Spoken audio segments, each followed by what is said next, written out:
All right, we'll go ahead and get started. Thank you everyone for joining us today. Welcome to the Virginia Energy Efficiency Council's Building Performance Roundtable. My name is Jessica Green. I'm the Outreach Director here at VAEC. Today's event is going to focus on the building performance mandates for state agencies. We held one yesterday that was more specifically geared towards local government and school mandates. But before we get started, I want to make sure everyone knows that we will be sending out the presentation slides and a link to this audio recording either later today or tomorrow. I also want to go ahead and introduce the VAEC for those who may not be familiar with us. We are a nonprofit membership-based organization, which includes Fortune 500 companies, state agencies, municipalities, nonprofits, and more. We engage our members to identify barriers to and opportunities for energy efficiency advancement. And we also develop a strong fact-based and balanced industry voice before policymakers and regulators. If you're unfamiliar with our work, I recommend visiting our website, and I'll have it linked up here on the slide. Jessica, if I can just jump in and speak on behalf of my fellow board members. This is a great organization. If you're not already a member, I would encourage you to consider joining and also spread the word amongst your colleagues. Just a good membership-based organization doing a lot of great work in Virginia, like the workshop that they're putting on here today. Thank you, Brenna. Appreciate that. And then secondly, I want to draw your attention to the chat box. Feel free to submit any questions or comments here throughout the event. We'll also be having a time after the presentations where we'll open it up for any questions or comments there as well. We want this to not just be a workshop where you get the information presented to you, but we want it to be very interactive and make sure that we answer all of your questions and comments.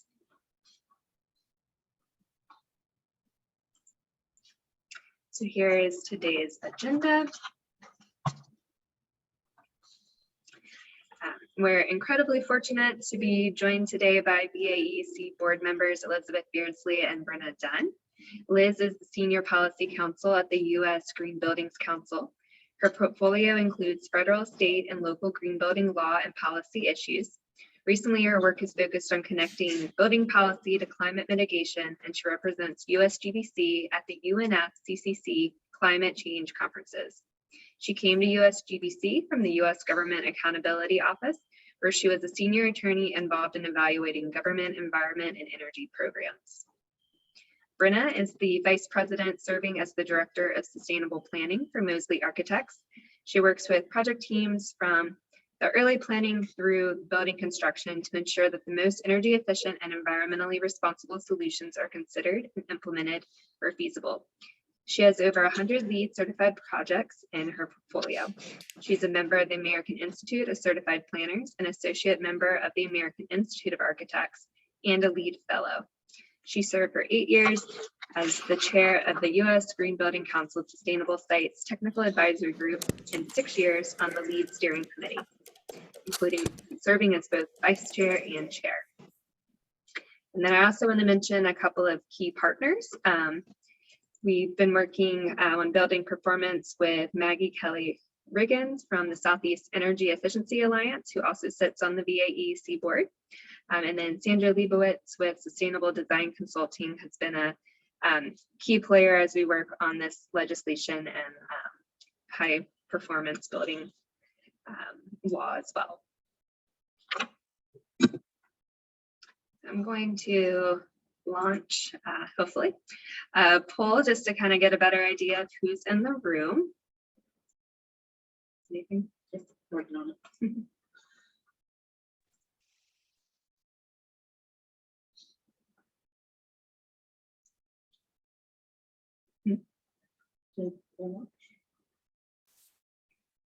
And we've been having some poll technical difficulties. Brenna, can you give me a nod if it's up? Yeah, I have it up. There's 3 questions. You have to answer all 3 before you can submit it. Okay, thank you.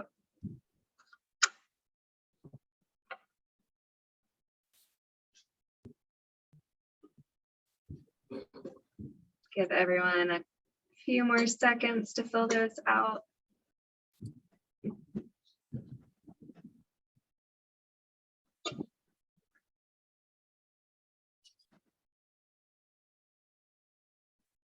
All right. And you have 4 other big people, so maybe another 10 seconds. 10 seconds left.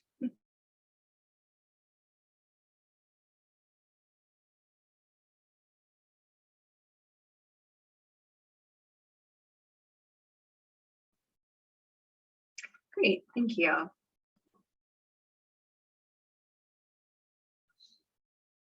right, I'm going to turn things over now to Liz to give kind of a definition overview of different green building terminology to get us all on the same page before she starts also talking about the high performance building program. Just for everyone's edification, Liz is at another conference right now, so I don't think she's going to be on camera for most of this, but we're incredibly fortunate to have her here to present on this information. So Liz, I will turn it over to you. Thanks, Jessica. Thanks everyone for joining. Is my audio okay? Can you give me a thumbs up, Jessica? It is, yes. Can you hear me? Okay, great. Thank you. All right. And sorry, I don't know if you showed the poll results, but I know we have a small group today and a bunch of folks I recognize, a few I don't.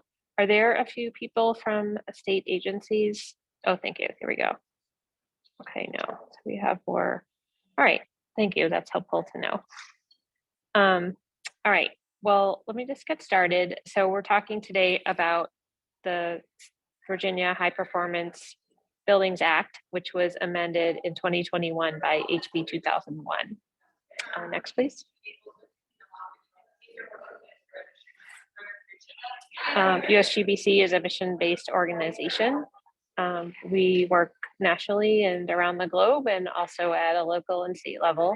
Our mission is to transform buildings and communities to so that they are support people and planet and are environmentally and socially responsible and improve quality of life.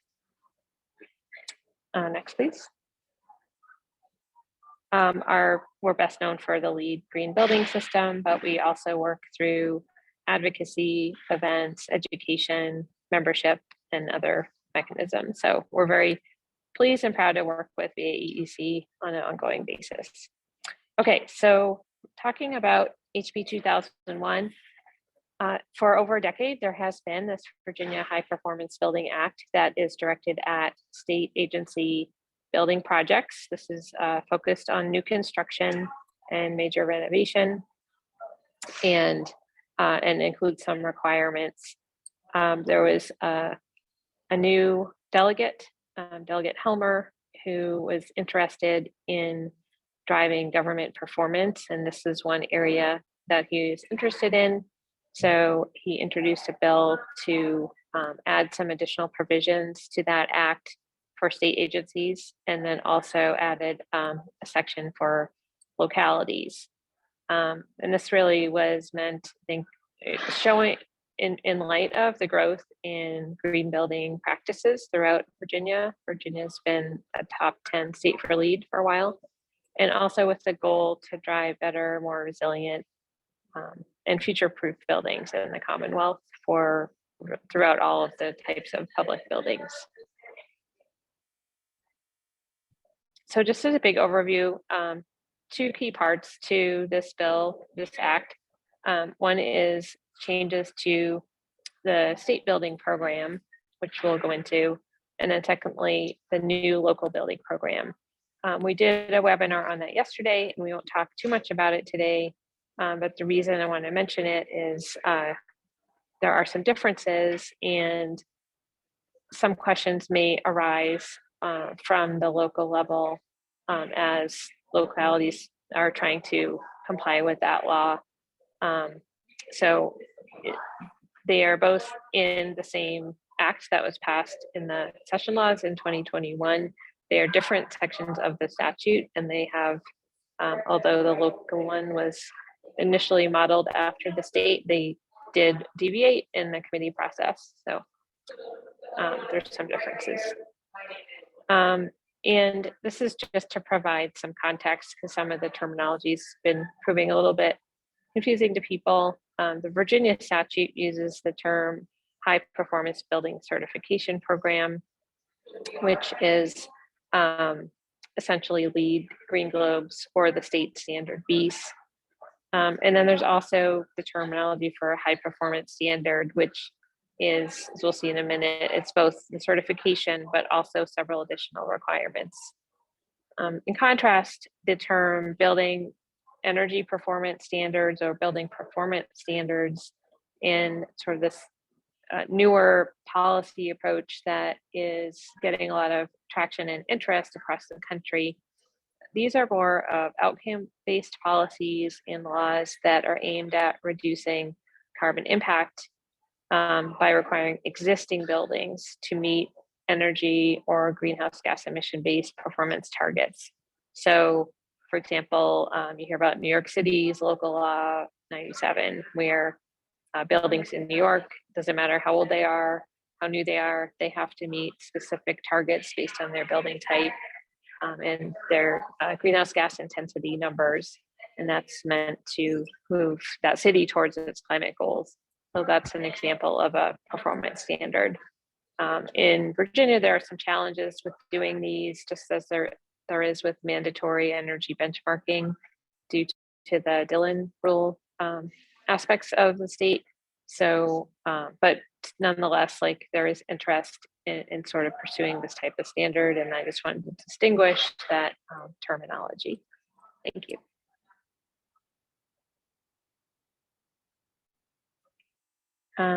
Okay.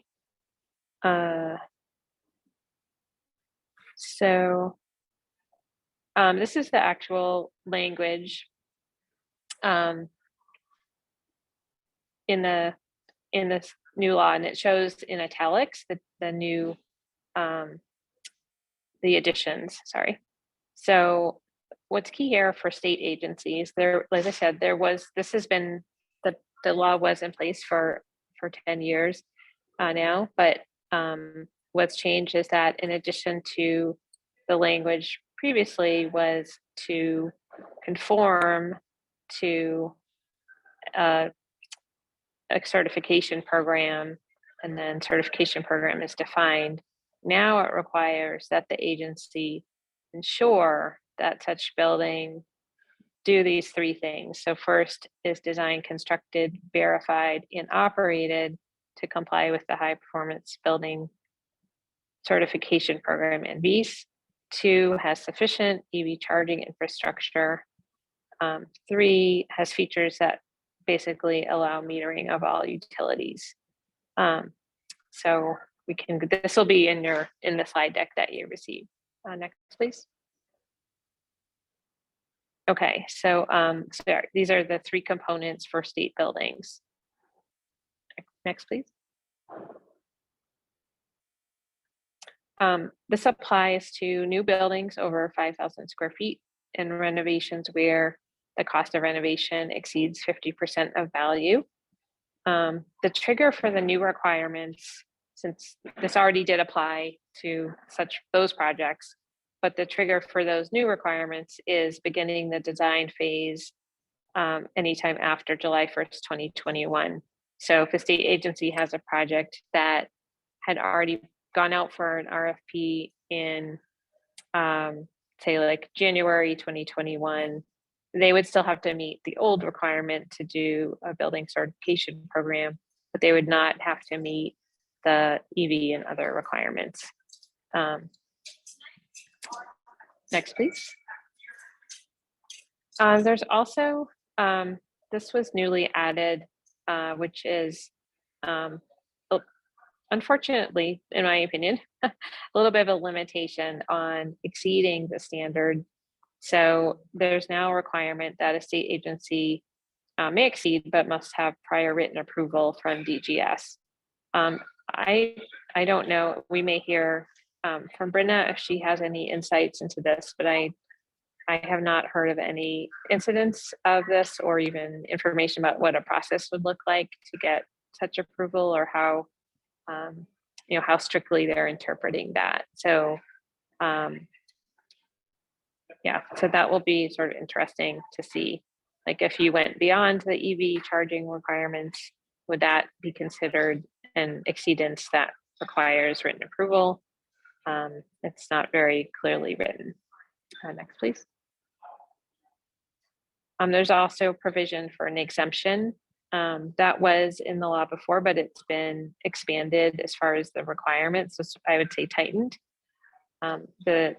For a specific project, there must be a written finding that special circumstances make it impracticable to meet the standards. And if cost is a factor, there must be a comparison of the 20-year cost of a building complying with the standard and then the proposed building. So basically to show over a 20-year cost cycle, not quite the life cycle, but a long-term period, what the cost differences will be for both the first cost and operating cost for complying or not complying or as proposed. Next, please.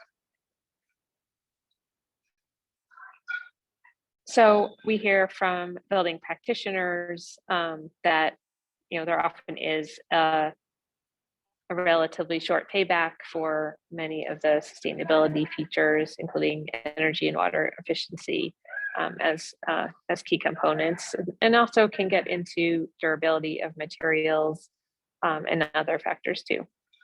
Next. And one of the main reasons, in fact, that also can reduce the first cost as well is the integrated part of the process of green building. So that's really getting all the different disciplines, designer, contractor, owner together to set clear goals and to figure out as they work on the program, how different elements and systems can work to support each other. So if you have, for example, window placement that provides more daylighting, then that can reduce your lighting load and that can reduce your energy requirements. So that's just an example. Okay, so first, the green building piece. This is defined in the law as LEED certification, Green Globe certification, and or VEES, which is the Virginia Energy Conservation Environmental Standards. These are established by the DGS and typically would be verified. So those are the main elements. It is part of the purpose of the session today is to highlight what's in the law and how, and Brenna will talk about how to apply it. And you can see as we're talking, there are some questions of interpretation in some places. So one thing we'd like to do is hear from you all about what parts we may want to pursue legislative change or even clarification from DGS as we can. Next, please. The second, and this is one of the new pieces since 2021, is EV charging. So the law requires or defines sufficient EV charging infrastructure as provision or reservation of sufficient space to provide EV charging stations and related infrastructure, including transformers, service equipment, large conduit to support every centralized fleet vehicle that will be located at the building. So a few things there. If you don't have fleet vehicles at the building, then there is no general requirement to provide EV charging, for example, for employees or visitors. It may still be something a specific project wants to consider though, as we're seeing such rapid adoption of EVs. Secondly, there's some flexibility there of whether you're actually providing charging stations or merely more like an EV ready scenario with the conduit and having the electrical capacity, but not actually putting in the chargers. So, and then there's also a language that it does not apply to buildings in the right of way of the interstate system. Next. Metering. Hopefully all projects built these days are doing this, but there is a specific requirement that the systems be in place to enable measuring the building's energy consumption and carbon emissions, including electricity, gas, water, and other utilities. Also new is a reporting requirement. So agencies are to send an annual report to the governor by January 1st each year. That would detail energy efficiency and carbon emission metrics for each building built or renovated in accordance with the standards and completed during the prior fiscal year.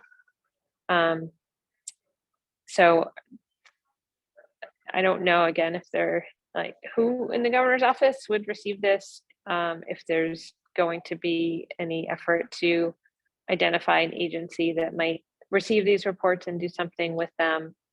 But this would seem to call for, basically agencies to say, we completed this building X and it met, here's how we met the standard.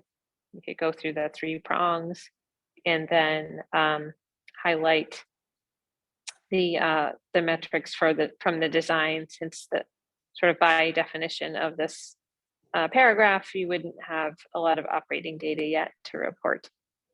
So this is an interesting new requirement that raises some questions as well. And related to this, like several years ago in a different bill, there's a new benchmarking requirement for state facilities. This is the statute reference in Virginia code. So agencies have to appoint an energy manager and then conduct benchmarking. The benchmarking is phased in with 100% by 2025. So basically agencies have to have a list of their facilities, energy usage, and any audits or performance contracts that have been done. They need to use Energy Star Portfolio Manager for all of their facilities.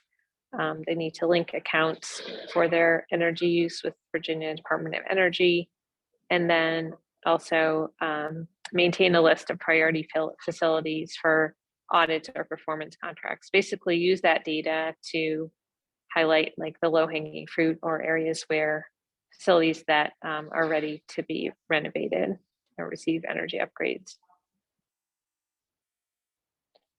And just as far as resources, there are funds, a lot of funds in the Inflation Reduction Act that could be applicable to public buildings, and funds for states that are discretionary in terms of greenhouse gas reduction approaches, and again, may include state buildings. So we have a general resource available. We'll include the link in the follow-up, and we'll be working on more specific reports on and resources that highlight some of the funds that are applicable to different building types, including public buildings would be one resource that we're working on. So why don't I stop there? Thank you. Thanks for your attention. Thank you, Liz. Brenna, before I pass it off to you, I did see Barry added a question to the chat. How is fleet vehicle defined? Is it just cars and pickups, since there are now heavier equipment vehicles that are becoming electric as well? It's not defined. Yeah, it's not defined. So that's a good question. And that's part of what the feedback we wanted here. So Great, thank you. All right, now Brenna, I'll pass it off to you. Yeah, that's a great question, and keep the questions coming. Like Liz said, that's one of the reasons we're convening these roundtables, because there's, lots of things we're trying to identify to understand how the legislation can be improved in the future. So the portion of the presentation that I'm going to embark on now, I'm going to attempt to build on the great information that Liz just shared. But what I'm going to do is go into a little more detail on how to incorporate the various provisions of the law into the workflow of actual projects. So I come at it from the perspective of, working for architecture firm, which I do, and we do in fact design public buildings and buildings for the Commonwealth of Virginia. So I'm going to be looking at it from that perspective as I kind of walk you through what that workflow might look like. So first, I'm going to give a quick recap of the legislation that Liz just walked you through. So there are, there were 3 pieces in the standards, but I actually look at it when I'm undertaking a project as being 4 parts as applied to state-owned buildings. So the first part is that the building is going to have to be certified or verified to be a high-performance building as the Act defines that. That would be LEED, Green Globes, or complying with V's, which offers a pathway that goes to the International Green Construction Code. Then the building also has to comply with the Virginia Energy Conservation and Environmental Standards. And those standards address that first bullet, because when you go look at V's, within V's, it talks about having to pick a pathway of either LEED, Green Globes, or the IGCC. Then in addition, you have to include sufficient electric vehicle charging infrastructure, and that's defined by the Act. That's also defined in the CPSM, and we'll talk about that a little bit because the V's points to another definition. And then your building has to be able to measure energy consumption so that associated carbon emissions can be calculated. So, when I'm applying the law on the ground, I think about it in those 4 pieces. So let's start with the mandatory provisions of the V's, because we're really going to be kicked, right into complying with the V's. It is the big umbrella that covers everything. And so I've put here on this slide a summary of all of those mandatory provisions, and the section numbers you see here are not from the High Performance Buildings Act, but they're from the IGCC, which is really used interchangeably with the term V's when we're kind of on the ground talking about it. So the first mandatory provision circles back to the electric vehicle charging station requirements. And these requirements differ from those that are listed in the Act itself. And also differ from what you'll find if you follow a compliance path in LEED or Green Globes. But because this is mandatory in V's, and because state buildings have to follow the CPSM, you're going to have to comply with Appendix G in the CPSM. And more often than not, you'll also qualify for the LEED point or the Green Globes point if you follow Appendix G. With LEED, you'll want to, confirm with the LEED calculations just to make sure, but chances are good you'll be covered no matter what when you follow Appendix G. Like I said, you'll probably want to do that side-by-side comparison with LEED. With Green Globes, the requirements aren't quite as stringent, so you're pretty well covered.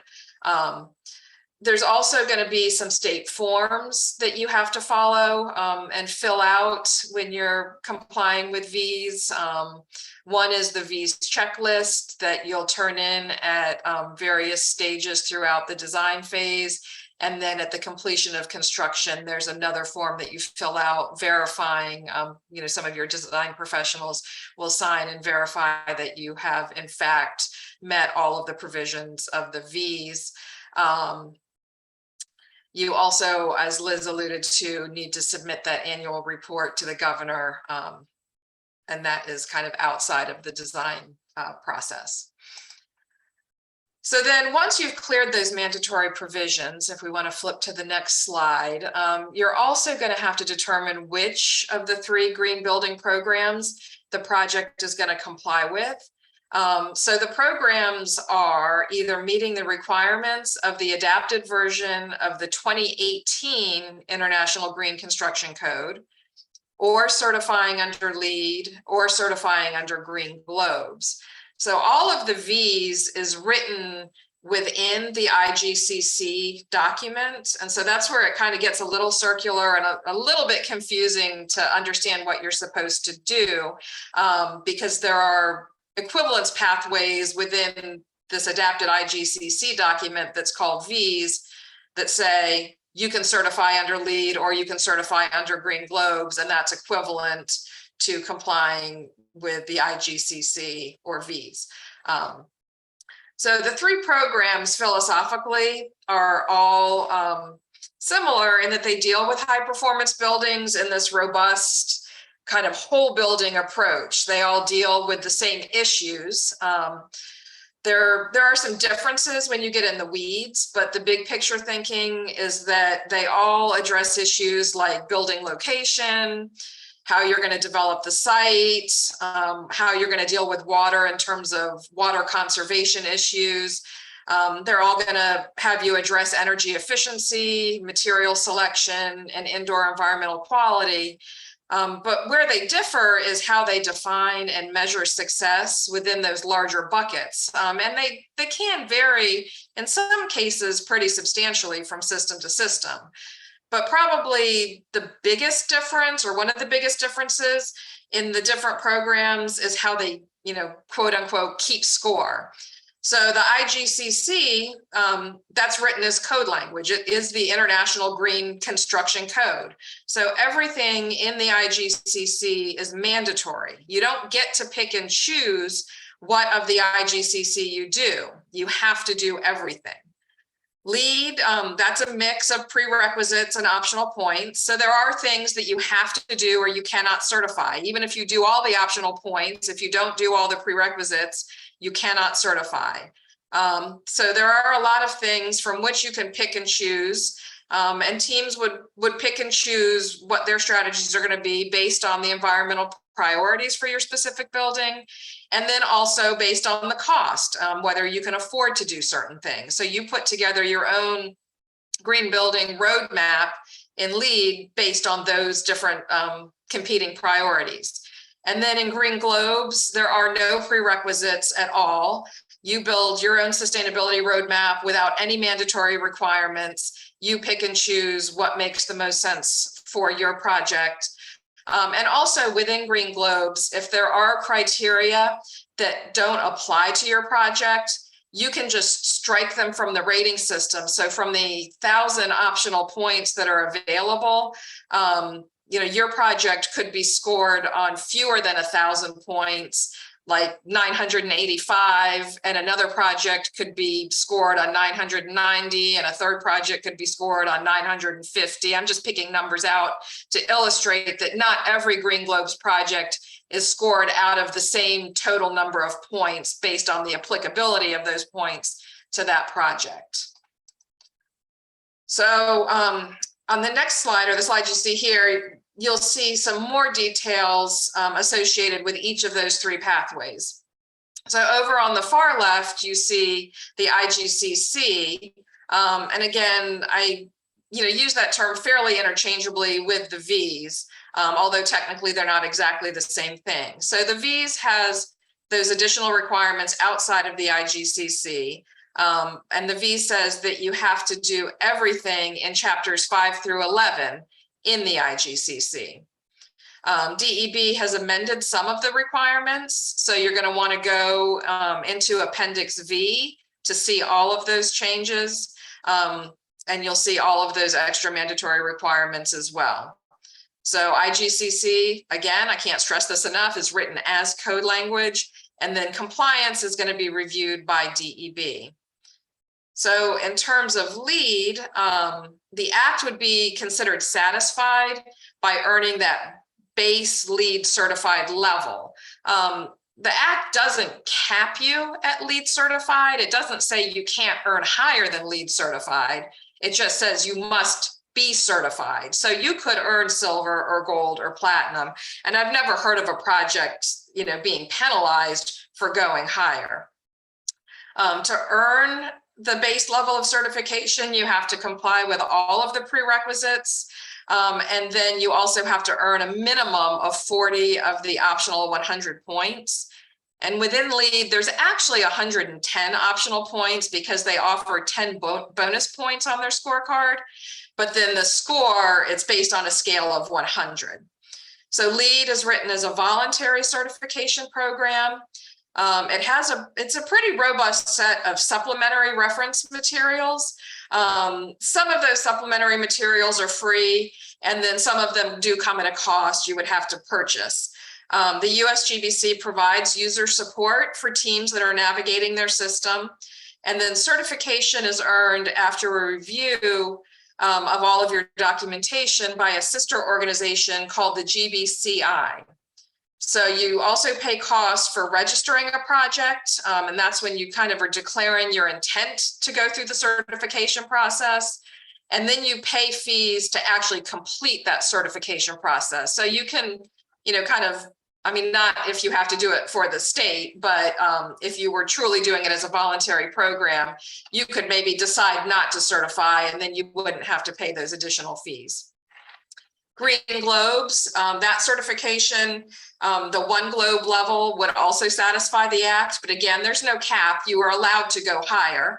To earn that level of certification, you have to earn a minimum of 35% of the optional 1,000 points. And again, that scale can change based on the applicability of the points to your project. So 35% of whatever the total number of applicable points to your project is. Like LEED, Green Globes is written as a voluntary certification program, and it also has supplementary reference material available. The GBI, not to be confused with the GBCI, they're different. The GBI, that's who writes Green Globes, they provide user support for teams navigating their system. Certification is earned from the GBI after they review your documentation and they pay a visit to your site by a Green Globes assessor. And like LEED, there's going to be costs for registering a project with the intent to certify, and then additional costs like LEED for actually completing the certification process. So if you want to go on to the next slide there, in terms of how each of the compliance pathways is measured, there's some differences there too. So for V's, using the IGCC, that's going to be a pass-fail approach. You've either successfully implemented everything in the code or you have not. And there's really no middle ground. LEED, that's more of an Olympics for green buildings. You have a base level of certification, and that's the minimum that's required to comply with the act. And then you can certainly go to higher levels of certification at silver, gold, and platinum. And I don't read anything in the act or in the V's that says you cannot certify at a higher level. That would be at the discretion of the particular project's budget and priorities and so forth. And then Green Globes, it works in a similar way to LEED. They award more globes for higher levels of achievement, starting with 1 globe at the base level. And that, again, is the minimum required to comply with the act. And then at higher levels of achievement, you get 2, 3, or 4 globes. So I do just want to point out that the breakpoints between Green Globes and LEED are not the same. So if you look at LEED certified, that's a higher percentage of overall points than 1 globe. But then silver is a lower percentage of overall points than 2 globes. And then if you're just comparing percentages of points, you're not taking into account the fact that LEED has prerequisites and Green Globes does not have prerequisites. So, between the three, you can really pretty quickly see that they're hard to compare as apples to apples, even when they are addressing pretty similar topics. So I do want to circle back a little bit on that electric vehicle charging station topic, because that's something that's addressed specifically in the Act. The statement there is that any building that has to comply with the Act, it has to ensure that a building has sufficient EV charging and fueling infrastructure. But that kind of begs the question, what does sufficient infrastructure mean? And that's a really good question.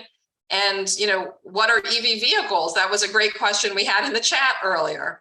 So I'm going to speak on this slide to, what the Act defines infrastructure as, and that's providing enough space to provide EV stations and related infrastructure to support every centralized fleet vehicle that will be located at the building. And as more and more vehicle types, become electric or electrified, that could mean more and more vehicle types. And I think that that's something that really could and should be clarified in future updates to this law. But then when you look at the V's also says the project has to comply with Appendix G of the CPSM. And that gives about 5 pages of guidance on the state's electric vehicle parking space and charging station policy. So that's an area that I am personally not expert on. I would go there first to see if it talks about more vehicle types. And I would also look in the CPSM to see if there's other areas that talk about other vehicles as well. So that's just something to think about. So really, to wrap up in terms of tips for success, I would suggest, number one, that owners really clarify their high performance design priorities and goals in the RFP, and hopefully if they're writing their own owner's project requirements, or if they're working with their design teams to draft those documents, to make sure that those priorities are stated very clearly in both of those places. Definitely include those electric vehicle infrastructure requirements in those documents, and include the building metering requirements in those documents. Something that's not in the Act for state buildings, but is in the Act for the local government and K-12 school buildings, is the requirement for renewable energy infrastructure and resilience strategies. That's something that state agencies might want to be thinking about now.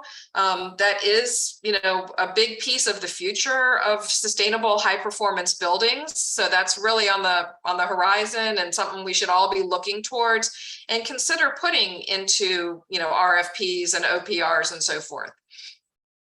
In terms of being successful with applying this act, regardless of which pathway is taken, I would highly recommend convening an integrative high performance strategy session as early as possible when the project kicks off, and then follow up on those topics that are discussed pretty regularly throughout the design phases to make sure that nothing slips through the cracks. Also, to really ensure success, confirm that High Performance Buildings Act compliance pathway no later than schematic design. Whether you want to go with the V's, with LEED, with Green Globes, and by the V's, I mean the IGCC pathway, pick that pathway early so that the design team can understand, which set of rules to comply with and which set of rules to document.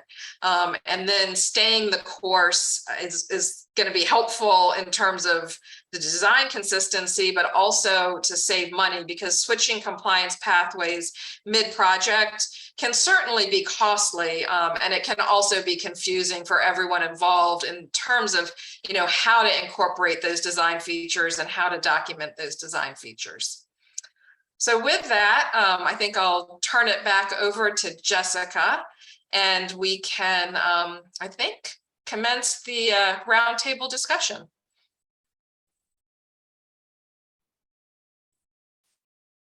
Yes, thank you, Brenna. So we have 2 questions that have come up in the chat that I'll get to in a moment. So this is just a reminder, if you do have questions or comments, please either add them into the chat, or once we get through the questions that are in the chat, you're welcome to unmute yourself and just ask your question that way. So the first one is there a tool or guideline published to calculate the 20-year cost of the building?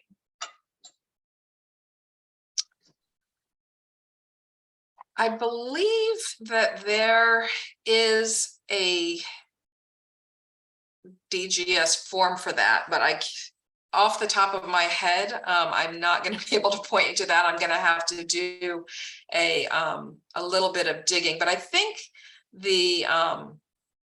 in terms of the act, you need to understand the current cost of the building and the value of the renovation. Is that what the question really is more about? Yes, thank you.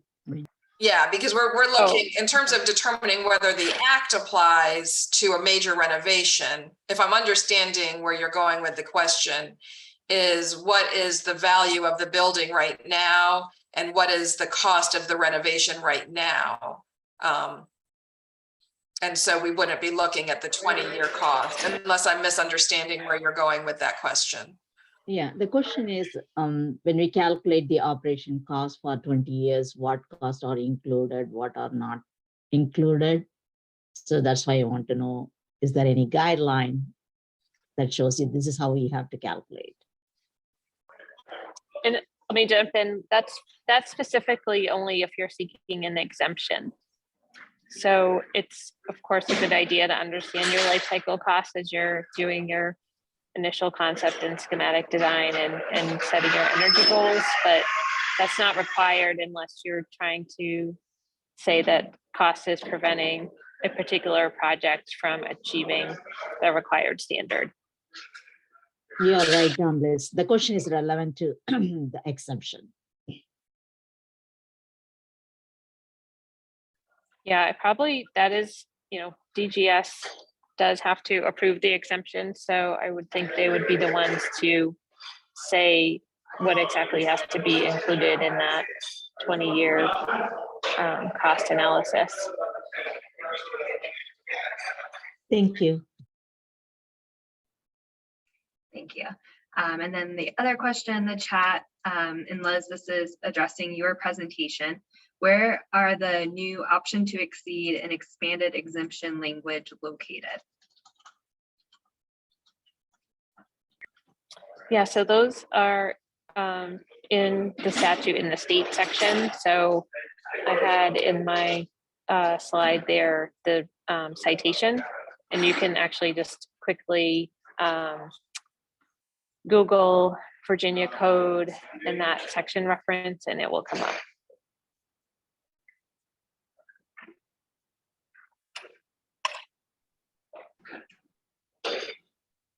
And did they change from 2021 to 2022?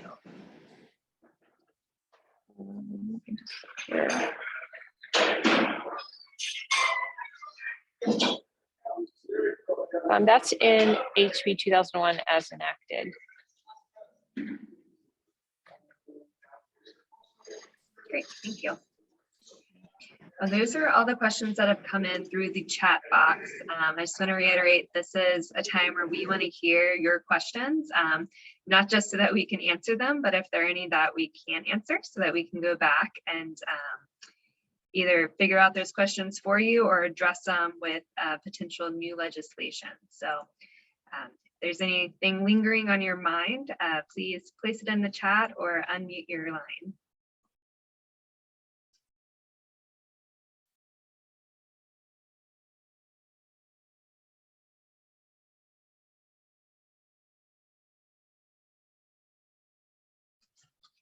And when we follow up with the presentation slide deck and an audio recording and additional resources, there will be the opportunity to also share your questions or comments there as well.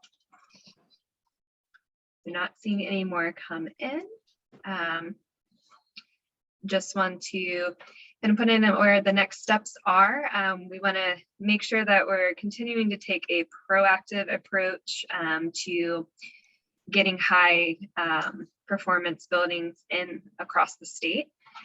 So whether that's updating this existing law to better suit local government, schools, and state agencies, or using kind of the feedback that we're getting as a foundation for a more innovative policy in the near future. If you want to continue this conversation, again, you can do so in the email by replying to the email that we'll be sending out either later today or tomorrow. But we also have our BAEC Energy Efficiency Forum coming up. October 31st will be virtual, and it'll be in person and at the University of Richmond on November 1st. And one of the breakout sessions is focusing on building performance and looking at examples from across the country. So obviously this is a topic of interest to you, so I recommend attending that session on October 31st. With that, here is the contact information for Liz, for Brenna, and for Chelsea Harnish, the VAEC Executive Director as well. So we look forward to any follow-up conversations, addressing any questions or comments you might have, and be on the lookout for our follow-up email. Thank you everyone for attending.